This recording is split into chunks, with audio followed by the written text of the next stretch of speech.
Shalom. First and foremost, I want to give all praises, honor, and glory to Yahweh, Bahasham, Yahweh Shai, Bahasham, Recha Kodash. Double honors to the elders and the apostles of Great Millstone, and peace and blessings to the elect. And today we're going to go into the book of First Maccabees, the 6th chapter. About that time, King Antiochus, traveling through the high countries, heard say that Elamaeus in the country of Persia, I think that's Elam, when you look that up, was a city greatly renowned for riches, silver and gold. So basically, Antiochus is like, look, he's spent a lot of his money, and he needs some more tribute money. So he's like, look, I'm gonna go out here, that over there in Persia, they got a lot of riches and gold. So let me go up in there, and go get a few things, to stock up the treasury. Unfortunately, things didn't go too well for him. It says, and that there was in it a very rich temple, wherein were coverings of gold and breastplates and shields, which Alexander, son of Philip, the Macedonian king, who reigned first among the Grecians, had left there. Because remember, he he had conquered all the way up to the Indus Valley. Okay, so he heard word that, oh shoot, while he was around that area in Persia, he left this, that, and the third over there. Let me go get that. Wherefore he came and sought to take the city and to spoil it, but he was not able, because they of the city, having had warning thereof, rose up against him in battle. So he fled and departed thence with great heaviness and returned to Babylon. So at this point, he tried to go and take it over. It didn't work out too well. He had to flee. He had to retreat. Now, I'm going to look up here because we're going to see him again. Lysias. Let's type here first. Maccabees. And there's a bit of information on him that we can take a look at. All right, so it says here, the Seleucid Empire of the 2nd century BC was huge. It possessed 2 heartlands, the capital at Antioch in Syria, and a secondary capital at Babylon in Mesopotamia. Seleucid rulers had to aggressively remind their client rulers of their loyalty, lest the client rulers drift toward independence because their empire was so large, as happened with various subkingdoms over time. King Antiochus IV Epiphanes left Antioch around summer 165 BC, which is what we're reading about here, on an expedition to the eastern satrapies, which are like provinces. He would see to affairs in Babylonia, dismiss corrupt or overly independent officials, and attempt to exercise control over the drifting Persian provinces to what would become the Parthian Empire. Antiochus IV left Lysias in charge of the government of the western half of the empire as regent. Lysias also took guardianship of Antiochus' son, who continued to be raised in Antioch, which he named him Eupator, which means of a good father. Antiochus then went east with a loyal Greek army into Babylonia and Persia to collect the revenues which were not coming in satisfactorily. And that didn't end too well for him. Now I'm going to pause here. We'll come back and read some more on here. But just to continue on in 1 Maccabees 6. So he flees, right where we at. Verse 5 again. Moreover, there came one who brought... Oh, actually, no. Let's see. Verse 4.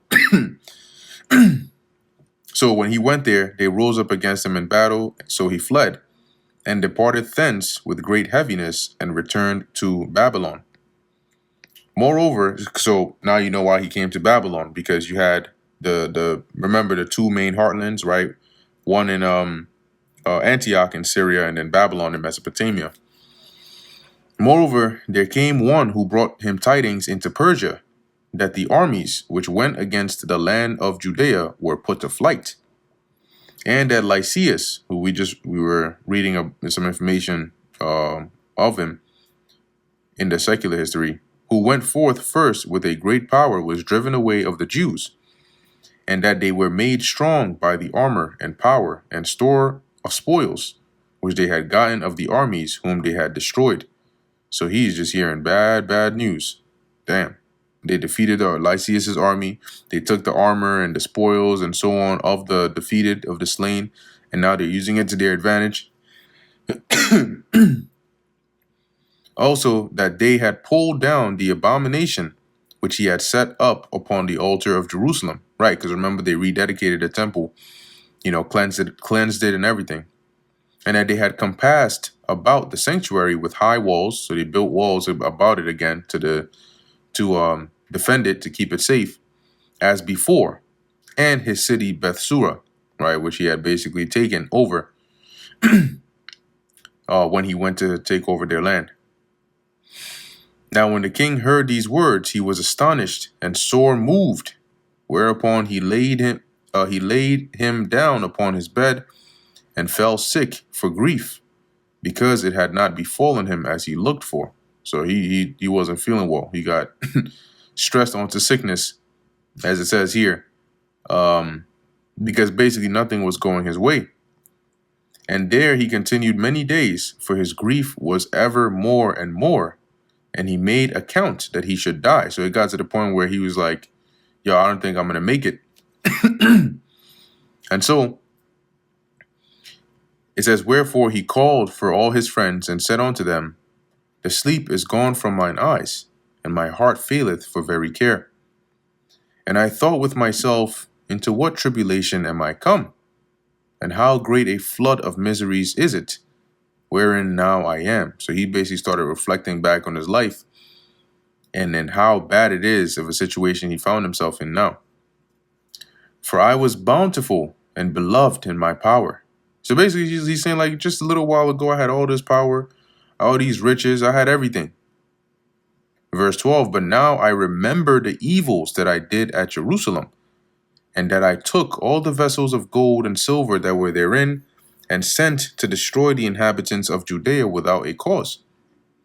I perceive therefore that for this cause these troubles are come upon me, and behold, I perish through great grief in a strange land. Then called he for Philip, one of his friends, who he made ruler over all his realm. So basically, now Lysias, remember, is still has dominion over the western part of the empire, and basically tutorship or tutelage of or the upbringing of the son of Antiochus Epiphanes. But now here he's basically appointing everything into the hand of Philip, one of his friends. And he gave him the crown and his robe and his signet, to the end he should bring up his son Antiochus and nourish him up for the kingdom. So basically he set him up kind of like a regent to say, you raise up my son, show him the right way. And once he's of age, then, basically set him up correctly. Okay. So Antiochus, or King Antiochus, died there in the 149th year. Now when Lysias knew that the king was dead, he set up Antiochus his son, whom he had brought up being young, to reign in his stead, and his name he called Eupator. So when he heard Antiochus was dead, he quickly, coronated Antiochus his son. Because now, like, being that he was watching over him and so on, he had power, and he could pretty much rule through Antiochus his son, right? About this time, they that were in the tower shut up the Israelites round about the sanctuary. So the stronghold that was in I think it was the city of David, those that were in there were basically preventing, right, as it says, the Israelites round about the sanctuary, and sought always their hurt and the strengthening of the heathen. So they would always, basically they were causing trouble and danger for the Israelites that were in Jerusalem. Wherefore Judas, purposing to destroy them, called all the people together to besiege them. So they came together and besieged them in the 150th year, and he made mounts for shot against them, and other engines, other war or siege weapons, right? Basically catapults and all these things, and anything else he saw necessary. Howbeit certain of them that were besieged got forth, unto whom some ungodly men of Israel joined themselves. So there were a few that were able to escape from the siege, and then you had wicked Israelites basically join in league with them. And they went unto the king and said, How long will it be ere thou execute judgment and avenge our brethren? So you had these wicked Israelites joining themselves to those that had escaped in that siege, and now having Lysias basically being a puppet master, right? With having set up Antiochus Eupator, the son of Epiphanes, on the throne.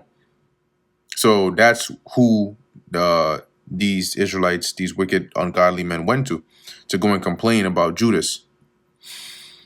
We have been willing to serve thy father, which is Epiphanes, and to do as he would have us, and to obey his commandments. For which cause they of our nation besiege the tower, and are alienated from us. Moreover, as many of us as they could light on, they slew and spoiled our inheritance. So they're saying, look, all we wanted to do was just follow whatever it is your father said and be obedient unto him. And you got these, other Israelites of our nation that are killing us. They're separating themselves from us, and they're destroying our inheritance for it. Neither have they stretched out their hand against us only, but also against their borders. So he's like, they're not even just attacking us alone, but also all the neighboring cities. And behold, this day they are besieging the tower at Jerusalem to take it. The sanctuary also and Bethsura have they fortified. Wherefore, if thou dost not prevent them quickly, they will do the greater, they will do the greater things than these. Neither shalt thou be able to rule them. So he's saying, look, they're getting out of control. You got to go and stop them, or else it's going to be too late. Now, when the king heard this, he was angry, and gathered together all his friends and the captains of his army and those that had charge of the horse. There came, and this being basically Lysias and Antiochus V, because he was set up as king at this point. But we pretty much know that he's still likely still young, right? Not like a grown ass man at this point, and so Lysias still has that influence over him. There came also unto him from other kingdoms and from isles of the sea bands of hired soldiers. So he gathered a large army and basically mercenaries, so that the number of his army was 100,000 footmen and 20,000 horsemen and 32 elephants exercised in battle. These went through Idumea and pitched against Bethsura, which they assaulted many days, making engines of war. But but they of Bethsura came out and burned them with fire and fought valiantly. So they made those siege engines, those tools for war, but those of Bethsura came and destroyed it, and basically defended and held up against the armies of Antiochus.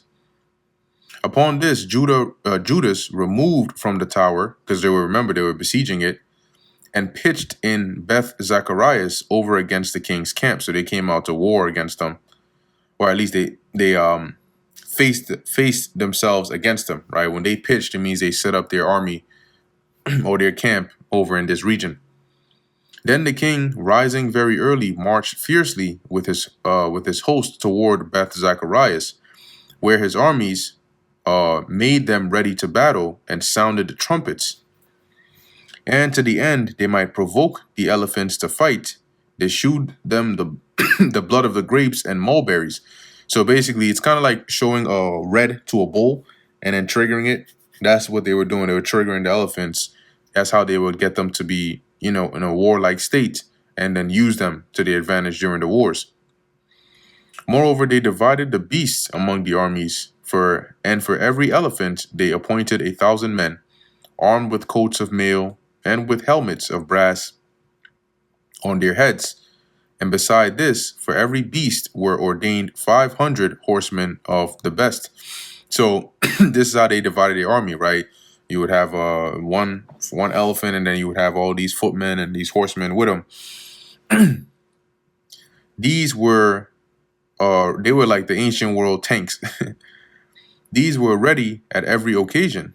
Wheresoever the beast was, and whithersoever the beast went, they went also, neither departed they from him. And upon the beast were there strong towers of wood, which covered every one of them, and were girt fast onto them with devices. So they basically made shields for them and harnessed it onto them. There were also upon every one 32 strong men that fought upon them, beside the Indian that ruled them. The Indian that ruled them would be the one that is controlling the elephant. And in some other translations, you'll see the numbers is I think 4 or a different number than 32. And because realistically speaking, I mean that's crazy work. You're gonna load up an elephant with 32 strong men, if that's even possible. All right, so might have been a smaller number than that. But it says here, as for the remnant of the horsemen, they set them on this side and that side at the 2 sides of the host, giving them signs what to do, and being harnessed all over amidst the ranks. So they had the elephants, then you would have the additions of the horsemen, or the soldiers on horses on the right side and on the left side. All right, and then some basically guiding and guarding the elephants in what direction to go in, because then they could also use them to ram into the walls or the doors, for strength to try and break it down. Now when the sun shone upon the shields of gold and brass, the mountains glistened therewith, and shined like lamps of fire. So part of the king's army being spread upon the high mountains, and part on the valleys below, they marched on safely and in order. Wherefore all that heard the noise of their multitude, and the marching of the company, and the rattling of the harness, were moved, for the army was very great and mighty. So it's like when you're driving by and you hear people at a concert, and you can just hear that loud sound of a crowd. Except this is war. You're hearing the stomping of the feet, right? You're hearing the sounds of the elephants. You're hearing the shields and the metal and the armor, clinging.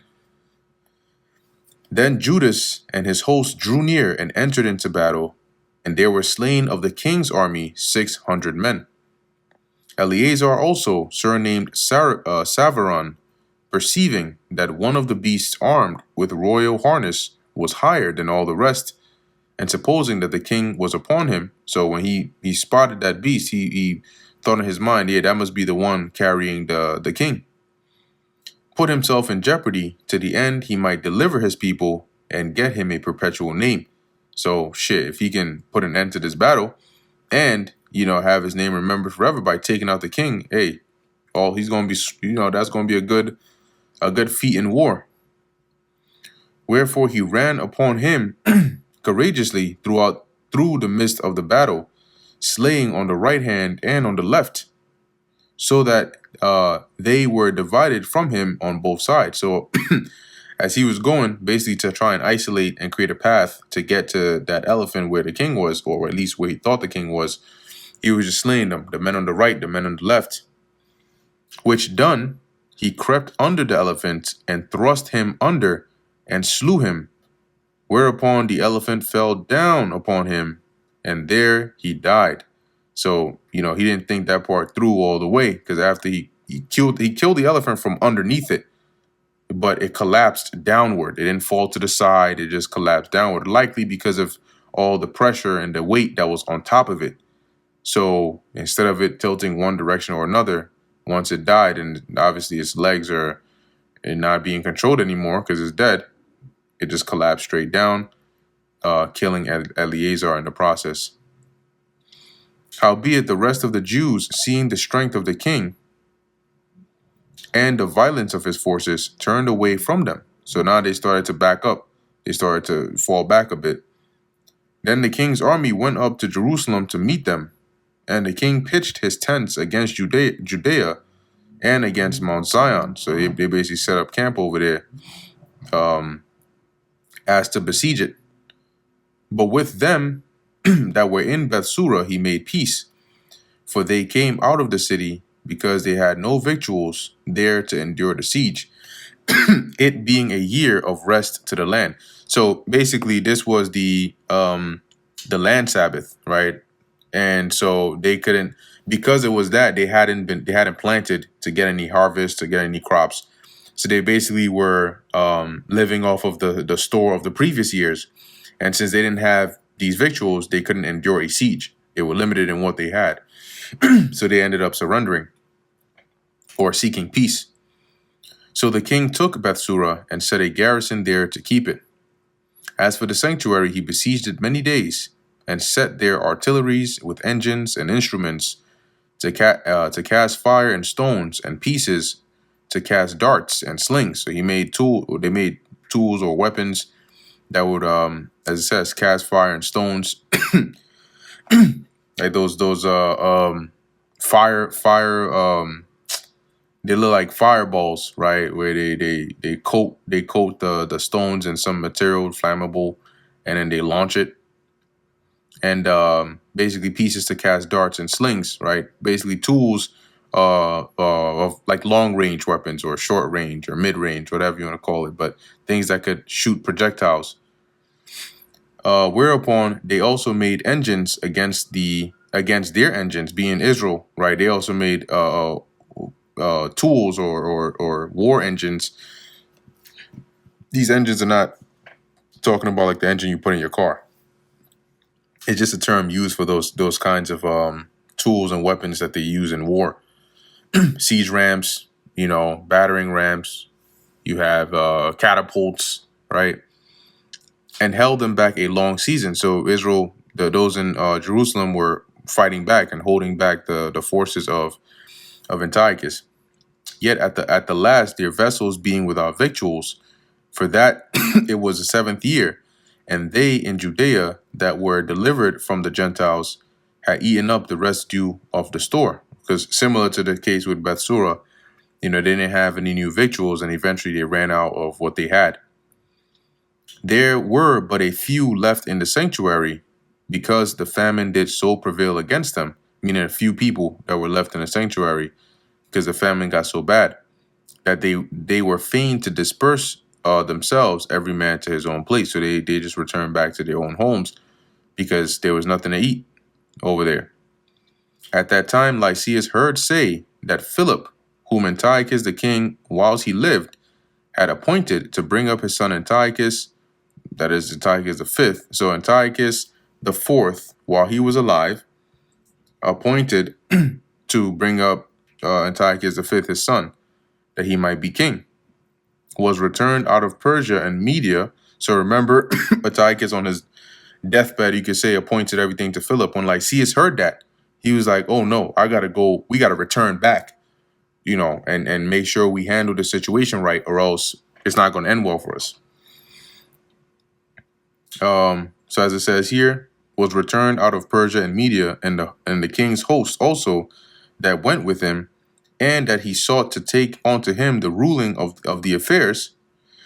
Wherefore he went in all haste and said to the king and the captains of the host and the company, we decay daily, and our victuals are but small, and the place we lay siege onto is strong, and the affairs of the kingdom lie upon us. So he basically was creating an excuse to say, look, right now it's like a losing battle. These people are ready to withhold all this, and we can't just leave the kingdom unattended. There's still matters we got to take care of.